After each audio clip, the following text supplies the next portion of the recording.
But later I realized that the United Nations wasn't there for us. They weren't there. I thought of it really after the fact, not during these negotiations, which were not easy. That being the case, what is the purpose of the United Nations? The UN has such tremendous potential. I've always said it. It has such tremendous, tremendous potential, but it's not even coming close to living up to that potential. For the most part, at least for now, all they seem to do is write a really strongly worded letter and then never follow that letter up. It's empty words, and empty words don't solve war. The only thing that solves war and wars is action. Now, after ending all of these wars and also earlier negotiating the Abraham Accords, which is a very big thing for which our country received no credit, never receives credit. Everyone says that I should get the Nobel Peace Prize for each one of these achievements. But for me, the real prize will be the sons and daughters who live to grow up with their mothers and fathers, because millions of people are no longer being killed in endless and unglorious wars. What I care about is not winning prizes, it's saving lives. We saved millions and millions of lives with the 7 wars. And we have others that we're working on, and you know that. Many years ago, a very successful real estate developer in New York, known as Donald J. Trump, I bid on the renovation and rebuilding of this very United Nations complex. I remember it so well. I said at the time that I would do it for $500 million, rebuilding everything. It would be beautiful. I used to talk about, I'm going to give you marble floors. They're going to give you terrazzo. I'm going to give you the best of everything.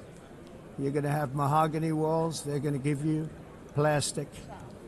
But they decided to go in another direction, which was much more expensive at the time, and which actually produced a far inferior product.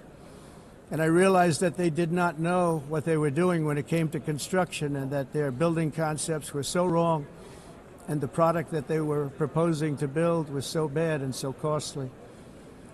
It was going to cost them a fortune. And I said, and wait till you see the overruns. Well, I turned out to be right. They had massive cost overruns and spent between $2 and $4 billion on the building and did not even get the marble floors that I promised them. You walk on terrazzo. Do you notice that?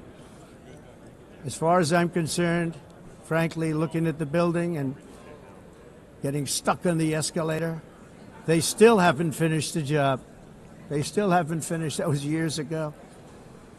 The project was so corrupt that Congress actually asked me to testify before them on the tremendous waste of money, because it turned out that they had no idea what it was, but they knew it was anywhere between $2 and $4 billion as opposed to $500 million with a guarantee. But they had no idea, and I said it cost much more than $5 billion. Unfortunately, many things in the United Nations are happening just like that, but on an even much bigger scale, much, much bigger. Very sad to see. Whether the UN can manage to play a productive role, I've come here today to offer the hand of American leadership and friendship to any nation in this assembly that is willing to join us in forging a safer, more prosperous world. And it's a world that we'll be much happier with.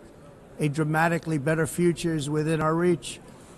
But to get there, we must reject the failed approaches of the past and work together to confront some of the greatest threats in history.